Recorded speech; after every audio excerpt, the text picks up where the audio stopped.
Hi there, Glocal citizens. Welcome back to the podcast that inspires a borderless mindset around manifesting a new world. I am your host, Florence Adu, coming to you from another day in Brooklyn. It's quite hot already, so if you hear me panting, it's because the sun is doing its heat wave thing. So remember, folks, climate change is real. In another world and other parts of this country, this time, my next guest is known as the Soul Food Scholar. He is an award-winning food writer, attorney, and certified barbecue judge.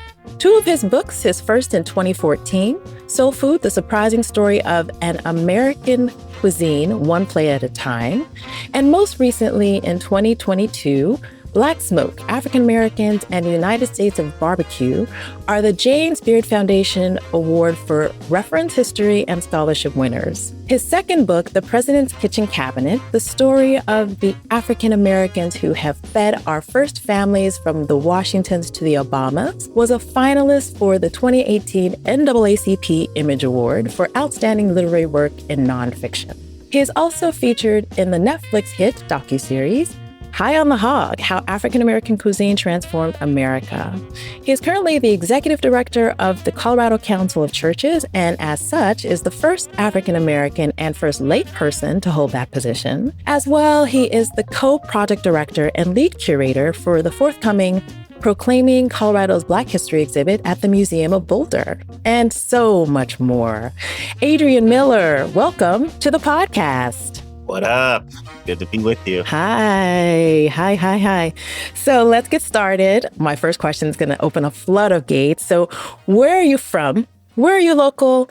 And what is your craft? So I am from Denver, Colorado, which immediately loses me all street cred on the subject of soul food and barbecue.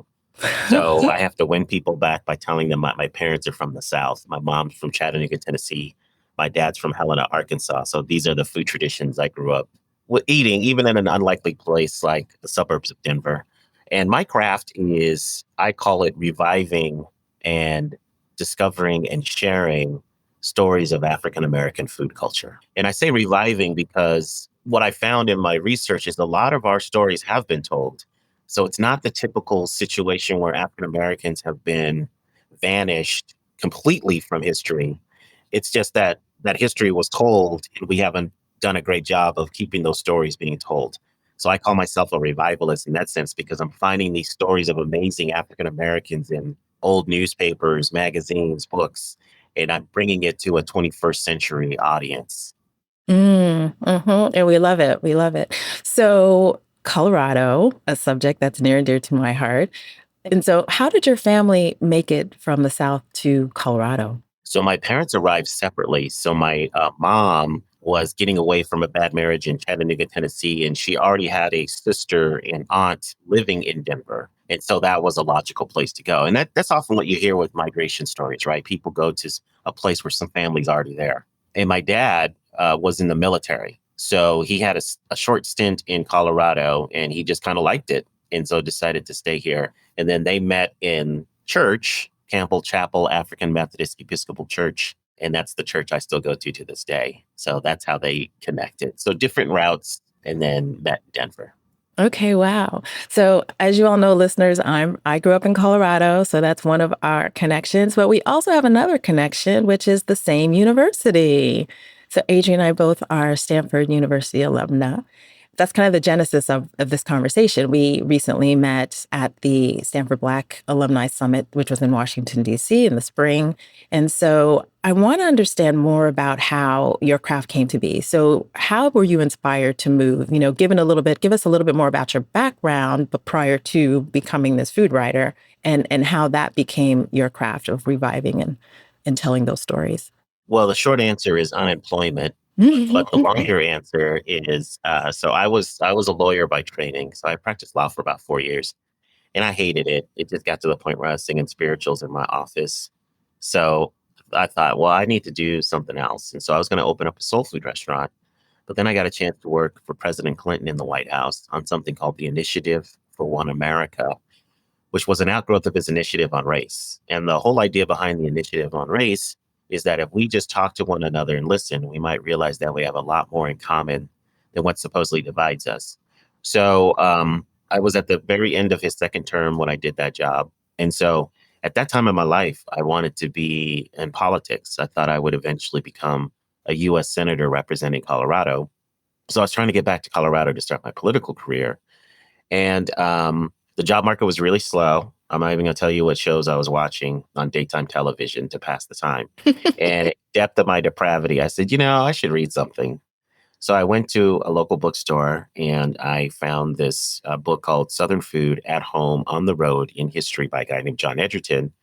And in that book, he wrote that the tribute to Black achievement in American cookery has yet to be written. So I thought that was interesting. The book was about 14 years old when I picked it up. So I just reached out to him. I tracked him down on the internet, reached out to him because I was just convinced that somebody had done that work. And when I connected with him, I asked him, I said, well, Mr. Edgerton, you wrote these words 14 years ago. Do you still think this is true? And he said, yeah, for the most part, nobody's taken on the full story. So with no qualifications at all, except for eating a lot of soul food and cooking it some, that's what started me on this journey. Mm. So I did make it back to Colorado. I was in politics because, again, that's what I thought I was going to be doing. And so I was like a grad student. So after work and on weekends, I took a lot of time to just research African-American food, culture, and history. So I just grabbed everything I could find on African-Americans and food. And that research ultimately led to my books. Interesting. So, as a first time author, right, trying to figure this out and come up with the story and write it, what were some of the resources that you went to? You try to get everything that you could, but in terms of determining how you would develop your voice and become the writer that you now are, how did you go about that? So I read 3,500 plus oral histories of formerly enslaved people. And I looked for all references for food and created an index, my own index of that. I read about 500 cookbooks. About half of them were authored by African Americans. And the reason why I read cookbooks that weren't by African Americans is that I wanted to put soul food and other African American food traditions in some kind of context. So I wanted to see, well, what was similar to other cuisines? Where were there possible influences? Things like that. And then thousands of newspaper magazine articles, because we now have companies and the Library of Congress who are digitizing these sources, and talked to hundreds of people about what they thought soul food was, where it was going. And then because I care so deeply about my craft, I decided to eat my way through the country. So I went to 150 soul food restaurants in 35 cities in 15 states. So Wow. yeah, that was pretty much the research. And then it's been ongoing ever since, but that was the main corpus that has led to the basis for all of my books, because I wrote first about soul food. And while I was doing that research, I came across a few stories of African Americans who have controlled presidents. So followed that. And then I had a lot of stuff on barbecue, but followed that even more to write my third book. And it's gonna inform my next books too. Okay. Okay. So we have a bona fide writer. So do you think that your law training and your policy work contributed to your narrative style much? And would you say that that's kind of the framework for it? No, I think the law training helped for my craft in the sense that it helps me to be more careful, to think more logically, and try to organize well what I'm doing in my books. And every time I write a book, even the sub arguments, right? Because a book is an argument, right? I'm saying that, hey, I want you to see this in a different light. Like I want you to see soul food in a different light and understand how complex and beautiful it is.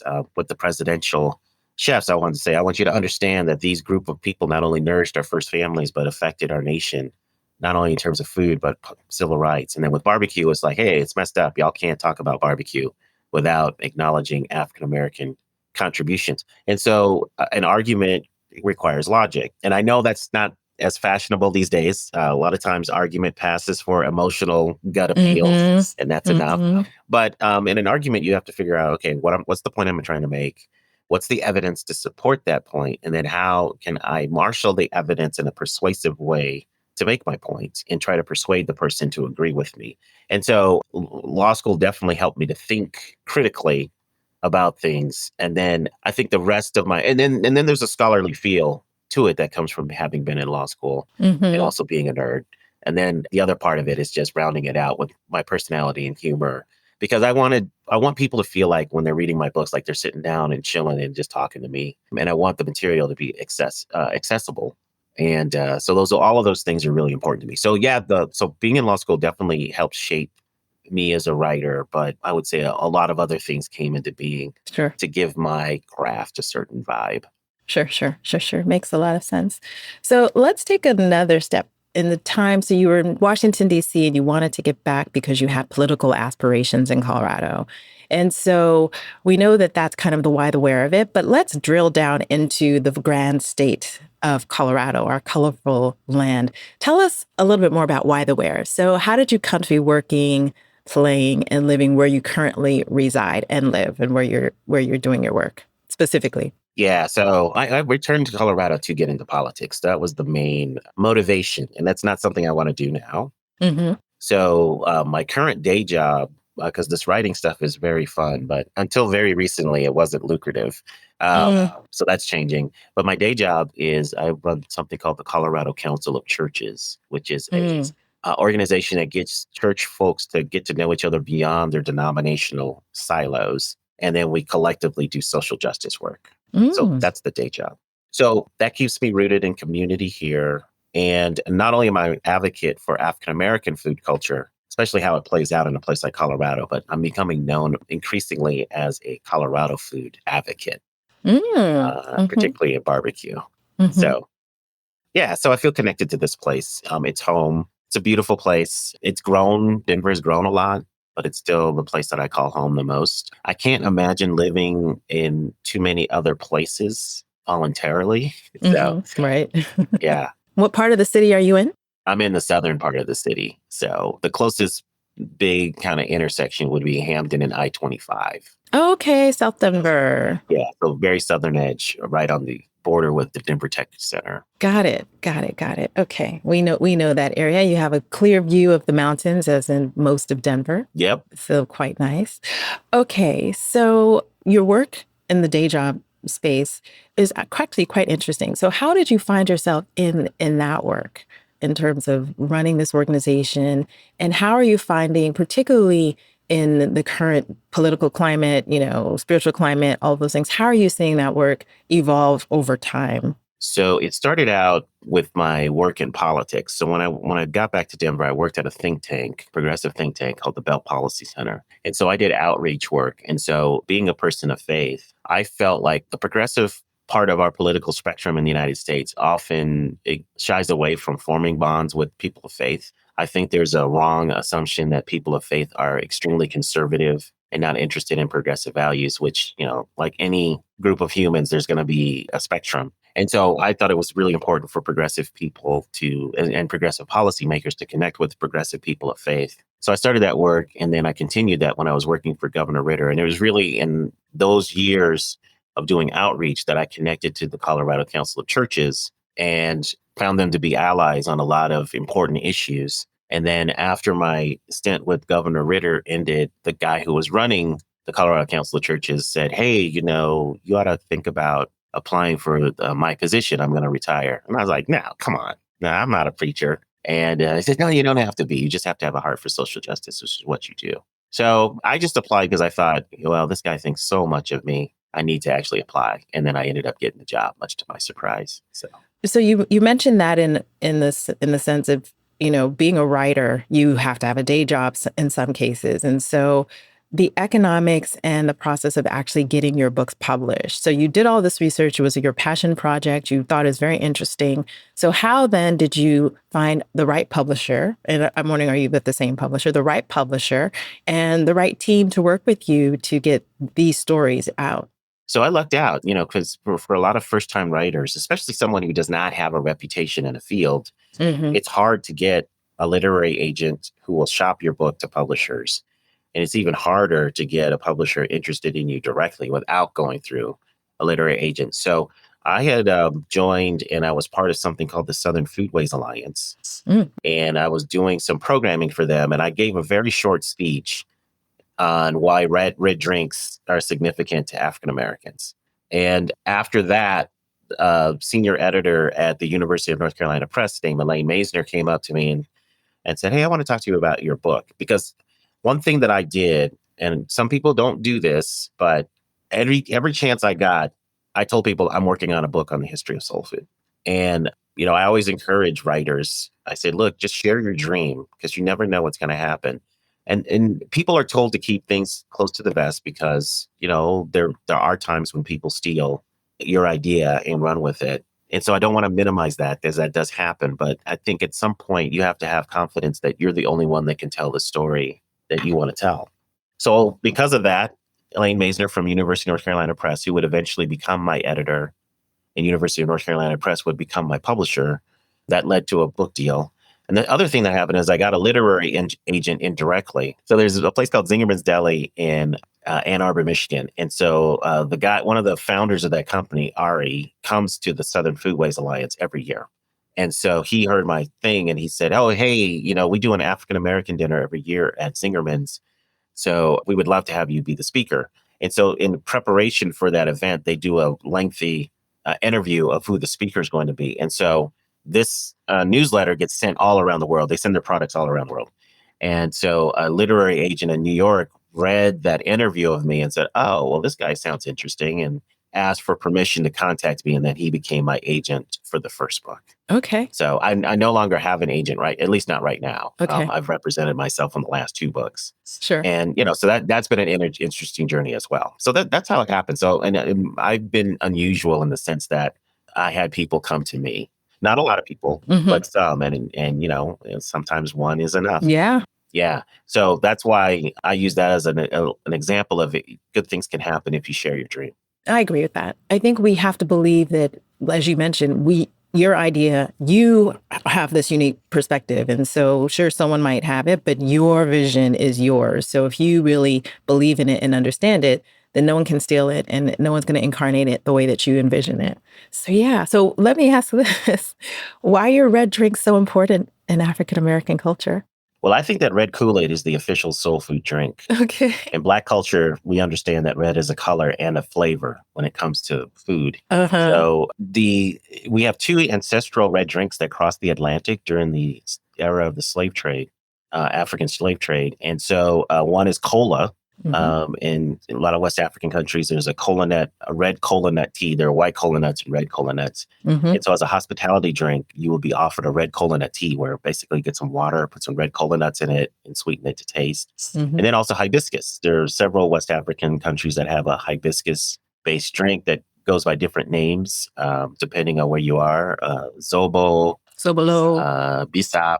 Yeah. Sobolo. Yeah. It just depends on where you are. And so that drink comes across the Atlantic and gets transplanted in Jamaica, where it's called sorrel. And I'm not sure why that name changed. And for a long time, it was just a Christmas time drink associated with festive activities. But my understanding now is that it's pretty much year-round. Drink it every day. It's a very common drink now.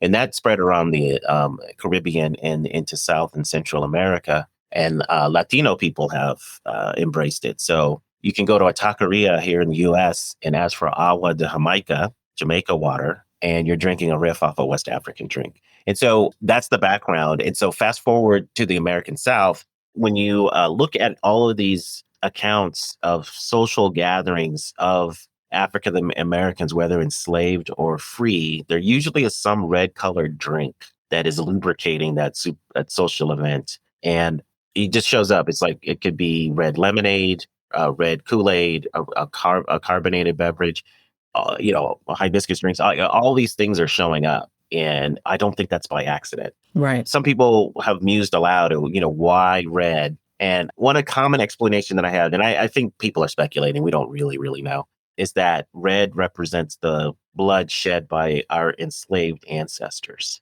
And so it's a way of honoring them, even though we have, years later, when we come together for some kind of social function. Interesting. I like the connection that you've made to kind of our West African roots, which brings me to your High on the Hog experience. So I don't know if listeners, if you've seen the show, it's a great program on Netflix. And that journey of that conversation starts in Africa. And Adrian is a contributor on a few of the episodes in terms of the soul food and things like that. So tell us a little bit more about your understanding and part of the journey of some of the dishes that you understand have been transported and maintained from our African roots into the soul food tradition. Yeah. So as much as colonizing Europeans tried to obliterate the humanity of enslaved Africans, they didn't arrive here as blank slates. They came here as people with identities, with traditions, and food was certainly one of them. And what we find is that over the course of the Atlantic slave trade, there are various African ingredients that get brought to the Americas and incorporated into the diet. So a very short list would be black-eyed peas, hibiscus, okra, watermelon, a type of rice. There was a reddish rice that's native to West Africa that's brought over here, sorghum, millet. There's also sesame seeds that aren't native there, but they were part of West African cuisine. So we find all of these West African ingredients showing up here, and we find iterations of some of the things that were made. So for instance, and these are my assertions, right? Jambalaya is very similar to Jollof rice. Is it Jollof or Jollof rice? Do you know how to pronounce it correctly? Jollof. Jollof, okay. Very similar. The gumbos of New Orleans are very similar to the seafood okra soups of West Africa. And things like akara, which was a black-eyed pea fritter, to me is, I think, a definite influencer for hush puppies. Because they're very similar in look and everything. Because when you do the black-eyed pea fritters, you peel off the outer skin, right? So you have this whitish thing. So you see all of these influences showing up. Jollof rice, I think, also influences the red rice of Savannah, Georgia, which is a very famous local dish. And so a lot of the work that I've done is to try to figure out what comes from Africa, how does it get adapted here without change, and then how does it get adapted with changes, and then how do enslaved Africans and later enslaved African Americans find substitutes for the things they were used to back home. Oh, and I'm sorry. Another example would be there was a type of catfish and tilapia, which are native to West Africa. So when enslaved Africans come here and they see catfish in the rivers, like, oh, that looks familiar, or another fish species. So we see a lot of similarities there. And, an example of something where there was a substitution is greens are huge in West African cuisines, and it's really a part of African-American cuisine. And so you couldn't get the tropical greens over here because, you're dealing with a temperate climate.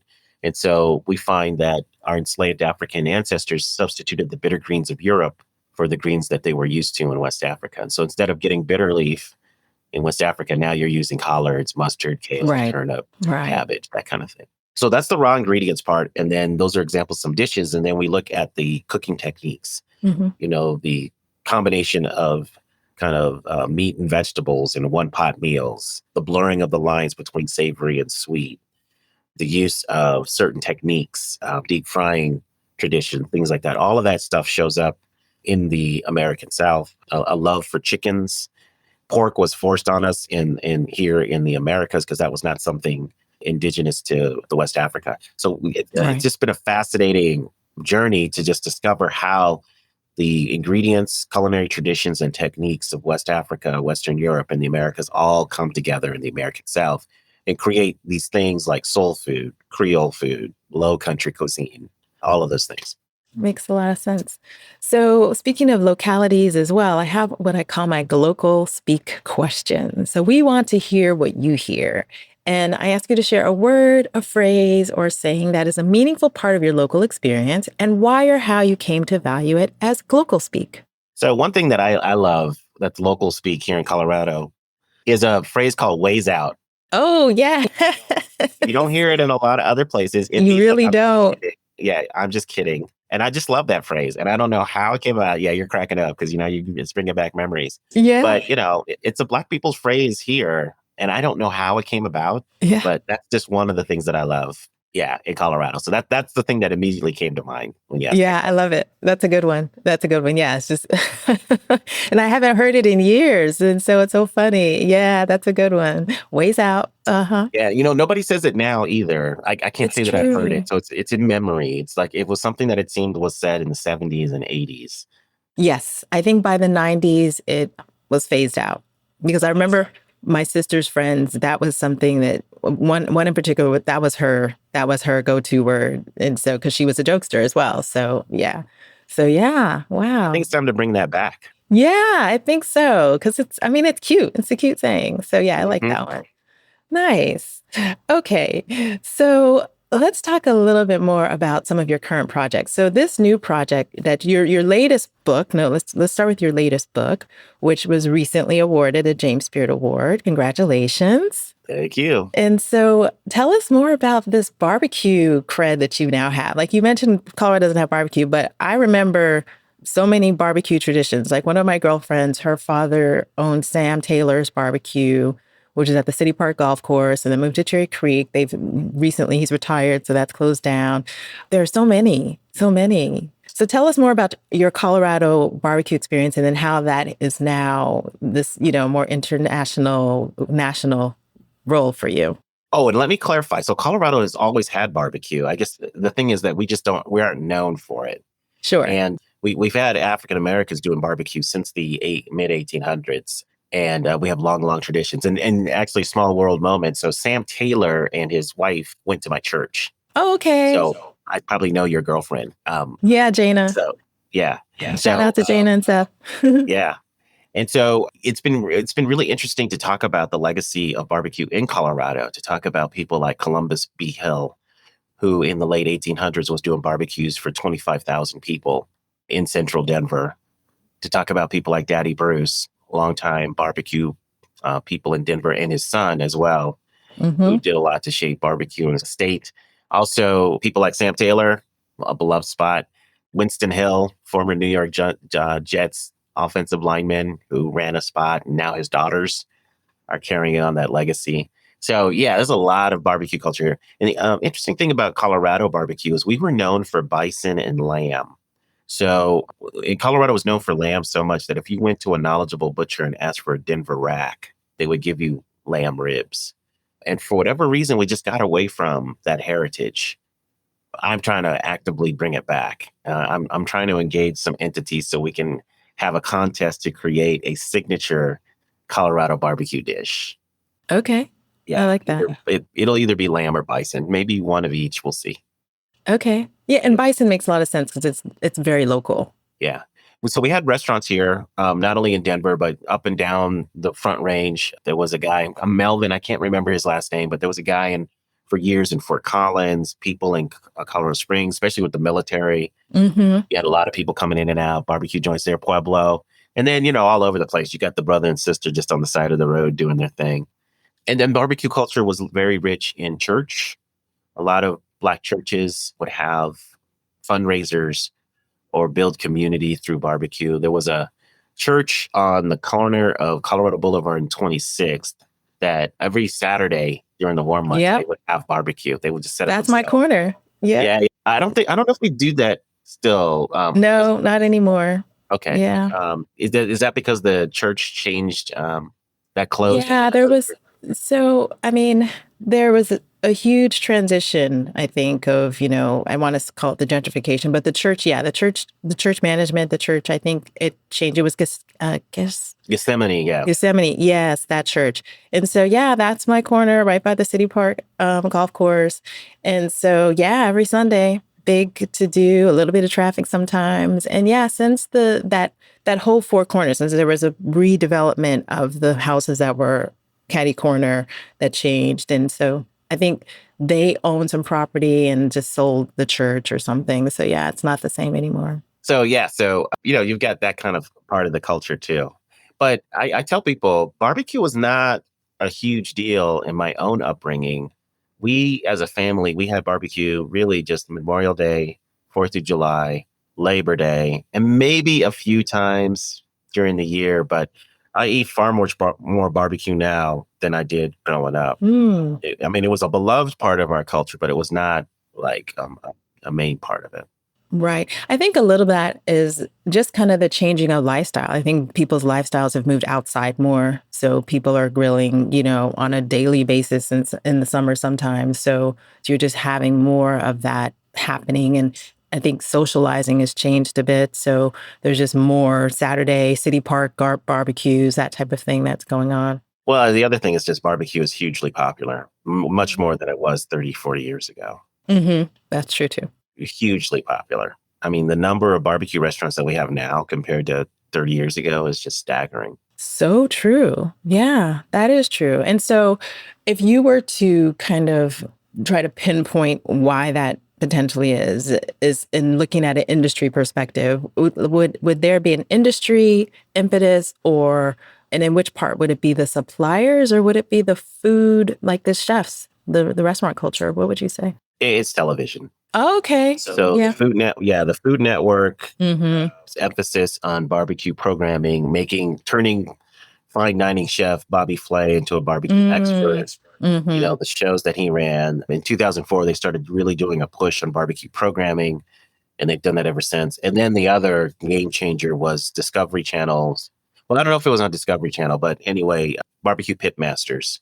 That show Yeah. tremendously ignited, pun intended, ignited interest in barbecue to the point where you have so many people at home now inspired by competition barbecue. They're doing it at home. They're getting into competitions, and that has spilled over into restaurant culture as well. Because what you find is that if somebody wins on the competitive circuit, they'll open up a barbecue restaurant. And the thing is that the cooking that you do on the competitive barbecue circuit is different than what you do in a restaurant. Because in a competition, you're trying to create that one perfect bite. Mm-hmm. And so you cook a bunch of food and then you look for the very best, and that's what you present to the judges. And it's just different than cooking at scale at a restaurant. Most people make the transition, but a lot of people don't. Yeah. So thinking about barbecue and the culture of that kind of outdoor grill cooking, in your experience, just kind of looking at food globally, does any culture compare to the American barbecue concept? That's an interesting question. So here's what I'm observing. American style barbecue is being exported abroad, and it's popping up in a lot of places. Like in the Middle East, I've been to 5 countries in the Middle East. They all have somebody doing barbecue, and everybody's pretty much doing Texas style Mm-hmm. because that's kind of the in vogue style of barbecue right now. I was in Dublin, Europe. There were 5 American style barbecue places alone, and I hear about Europe, other parts of Europe like Germany, France, Australia. So it's interesting to see that our barbecue is becoming more and more popular abroad. But in terms of this idea of grilling meat over wood or charcoal, a lot of cultures do that. Yeah. You see it, you just see it all over the place. So I think about, like, for instance, in West Africa, you've got this skewer tradition, which I think is probably influenced by Arab traders coming there in during the early history of that place. But these skewers go by different names, like suya. It depends on. Yeah, kebab. Yeah, we just call them kebab and see it. Yeah. Mm-hmm, Yeah, yeah. mm-hmm, mm-hmm. So that in the Middle East, they've got the whole shish kebab thing, and the I forgot what you call it when they have the spit. Yeah, the shawarma. Shawarma, that's it. Japan, you've got yakitori. In Argentina, you've got those grilling conditions, asado. So you've got all of these things. Now I get a little miffed when people call all of that barbecue, because I don't. I think barbecue is a specific thing from the U.S., but I think it's too hard to unring that bell now. Everybody's calling everything barbecue. So yeah, we've got a lot of meat grilling and meat smoking and cooking traditions under the umbrella of barbecue that are playing out in interesting ways around the world. But I have to say, what we do in the U.S., that's the thing that's capturing people's imagination right now. Yeah, interesting. Because I remember watching, I think it still goes on, a part of this TV culture is Braai Masters or something. And that was from South Africa. So I think in that part of the world, it was braai. And that was just meat without much flavor. It was just like, how do you do them tenderly or whatever? So yeah, I hear you. I think American barbecue probably crowded out the braai to some extent. But, in Southern Africa, they still probably see braai as there. Yeah. As much as the American barbecue is growing in popularity, people still love their local meat cooking traditions. So, like I was in Oman and I went to a really good barbecue place. And, there were maybe like 2 others, but there were a ton of the traditional meat skewer places that also called themselves barbecue. So, people are holding on to the traditions. I got to check out the Braai Masters, huh? Yeah. Try it. Yeah, check it out. It's interesting. So let me ask you a question about mindset. What is your favorite or an innovative mindset hack? So this is one that you can imagine, one that you know of, one that you practice, something that resets your mind. I think one of the important ones for me is just imagining a positive outcome. because there's so much negative programming that we get in our lives. And instead of thinking of something and thinking, oh, that's not going to work, there's so many reasons. Think about, oh, this is going to be great. And this is how this could happen. And look how this is going to change things. And so focusing on the positive has allowed me to grow. And, you need encouragement along the way because, again, we get a lot of negative messages, not only from ourselves, but other people. Like, I can't tell you how much shade I got in the early days of writing my book. People are like, you went to Stanford. Why are you writing a book on soul food? Other people like soul food. That's not worthy of any kind of celebration. That's slave food. Wow. So many negative messages. And so you have to be positive. You have to, something singing to your soul. You need to respond to that, and that'll fuel you.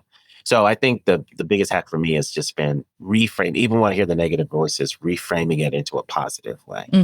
I don't know if that makes sense. Oh, it makes perfect sense. I was listening to a podcast just yesterday, and the woman was saying, she's a Vedic and Ayurvedic practitioner, and she was saying, one thing that we don't do enough of is just allow ourselves to think organically. So allow the organic thinking. And so our tendency, what happens is if we think negative thoughts, we're reprogramming everything that we hear to kind of follow that trajectory. And so we miss a lot of things. Similarly, sometimes when we are thinking positive thoughts, we allow too many things to program it that way. And then we get blindsided by the other things that are there. But to the extent that you've reframed it by saying, imagine this, and you've seen something play out, it is organic because it's part of, the organism that is you, that is visualizing this story for yourself that makes a lot of sense. And then it speaks deeply to your core in that regard. So I like that one. That's a good one. Yeah, cool. Okay. So let's turn the conversation a little bit into, you mentioned about the kind of the naysayers, the people who are like, oh, well, you did this. Well, why are you writing this particular story or what have you? What is next? So what is your next work? So you've come and you've mentioned that you have some other projects that are in mind and coming forth.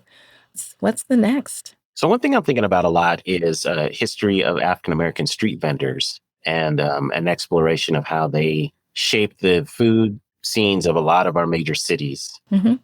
So it would not only talk about the foods they sold, the composed dishes they sold, the foods they introduced, the foods they popularized. It would talk about their business acumen, how they represented African culture in the way they dressed, the way they sang their street cries, the food that they sold.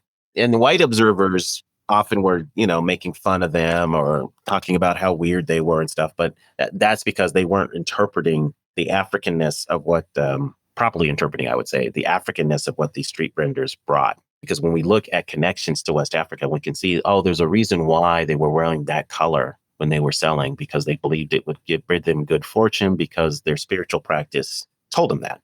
And so, things like that. And then I want to have like maybe a compendium piece of music that would include the street cries of these street vendors, because believe it or not, back in the 1700s, 1800s, somebody took the time to write down the street cries and apply them to scales. So we have the sheet music, basically, of the street cries. So it's just a matter of finding somebody today who can sing those songs, and we can bring that back to life. And you can feel what it was like in 1880s New Orleans to be on the street and have this person want you to buy their akara or their pralines or whatever it was. Right. Wow, that's so interesting. Yeah, I think so too. I think people will dig it. Because it's a fascinating thing. And there's just some super interesting characters. Like one of my favorite stories is there was a guy in Philadelphia who was who was called the Old Hominy Man. And evidently he had a very rich baritone, and he would just walk around Philadelphia with this big old pail of hominy. For those who don't know, is basically like corn grits. Yeah. Not exactly the same. And, he was known for that. And some of these street vendors were such great entrepreneurs that some of them were quite wealthy. I mean, one of the most popular examples is a woman nicknamed Pigfoot Mary. Her real name was Lillian Harris. She made so much money off selling pig feet on the streets of Harlem that she was able to acquire substantial property, and have a lot of money. Wow. So this was a way for people to have a very comfortable life. And in your place of telling the story of food, because food is so important to people, and part of the challenge, I would think that some of the blowback that you would give is that, oh, soul food's not healthy. Why are you promoting it? This, that, and the other. So how do you kind of contend with like the idea that there are health challenges and really kind of setting the story or maybe changing some of the ideas around how do we make soul food healthy, or do we make soul food healthy? Is it moderation? What have you? What are some of your thoughts on that? Yeah, so this is to me a function of the unfortunate narratives that have been aimed at soul food. So one is that this is slave food, not worthy of celebration, which is part of the story. But if you actually look at soul food's history, it's much more complex. Yeah. You're weaving in the food traditions of three places: West Africa, Western Europe, and the Americas. And so it's not all just about what enslaved people ate. I think soul food is really more about what African Americans encountered food wise when they left the South for other parts of the country. And that interaction, I think, is more about soul food, because I think soul food and Southern food overlap in many ways, but there are differences. One example, the soul food and Southern food. Soul food would be the difference between having canned peaches, where you could have peach cobbler all year round, and then being in the South and having fresh peaches and only having peach cobbler during a certain part of the year. And I borrowed that from Edna Lewis. So I dispel that in my book. The second thing is this idea that soul food needs a warning label, that it's going to kill you. You go back and look at what enslaved, first of all, you just look at what our Western African ancestors ate, very plant-based. Meat was not a huge part of the diet. Right. A lot of the stuff, very, very healthy. And then if you look at what enslaved African Americans ate, very close to what we call vegan today, because the mores of slave society were that African Americans were not worthy of getting processed ingredients or prestigious cuts of meat. And so they only had very limited access to these things, usually on the weekends or for special occasions. So for the most part, people were eating seasonal vegetables, water. If there was meat, it was really to season the vegetables. It was not an entree as we kind of think about it. So you've got that context, right? So I try to get that history out. Then, even after slavery ends, the obesity rates that we see today, although there was obesity in the Black community, was not at the rates that we see today. So what changed? It's our food system. We, as everybody in this country, we now have access to very cheap calories, and we have an abundance of them. And that's when you start to see the obesity rates and other things skyrocket. So as much as soul food gets blamed, I tell people, I think you're not giving a full picture. Right. Because I think a lot of the people that are suffering health consequences, it's because of the consumption of fast food, cheap food, convenience food, junk food. All of that stuff, I think, is in the mix. So I think that's part of the story. And then the other thing is, why aren't environmental factors being considered? You don't think being subjected to systemic racism 24/7 doesn't have an effect on your health? And then the last thing I'll say to this is that if you listen to what nutritionists are telling us to eat, more dark leafy greens, more sweet potatoes, more fish, hibiscus, okra is a superfood. It's all the building blocks of our cuisine. So it's a matter of how this food is prepared. It's a matter of the totality of what people are eating, the lifestyle that they're leading. So I think that soul food is getting a bad rap. I think it's a lot of other things are at play. Right. So we just need to let the kids know that there's, by reading your books, by educating them on these things, how to transition and change the narrative in that way. Yeah, you don't have to eat chips and soda all the time. You can, and more kids are cooking now because of TV shows, right? So you can get in the kitchen, you can make some greens, you can make plant-based stuff.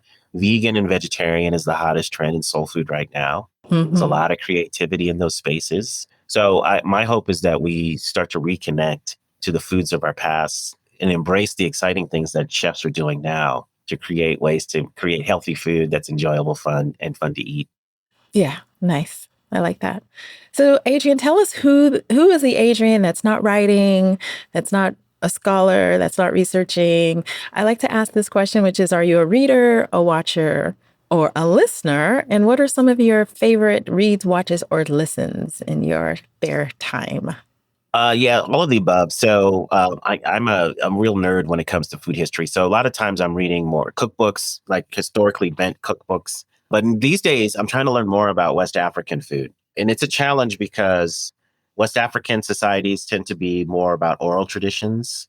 And so, there's not a lot of people just writing stuff down and creating cookbooks. So there aren't, especially in English, so there aren't a lot of sources available. I'm trying to get all of those sources.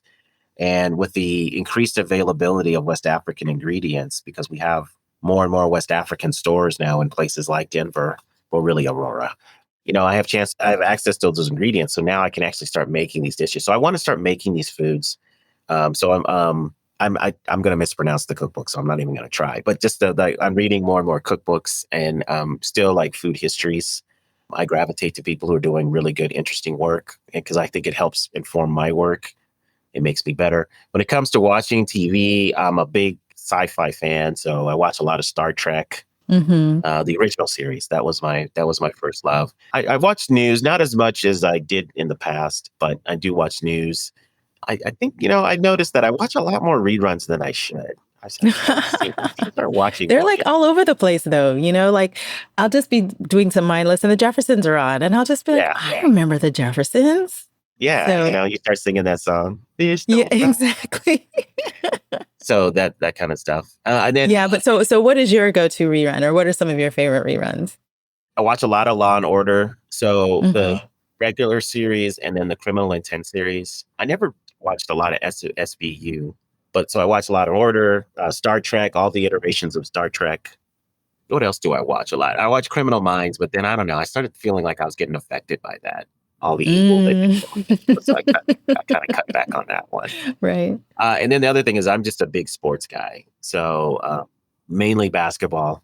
But yeah, I'm a big sports guy. I watch and listen to a lot of sports talk radio.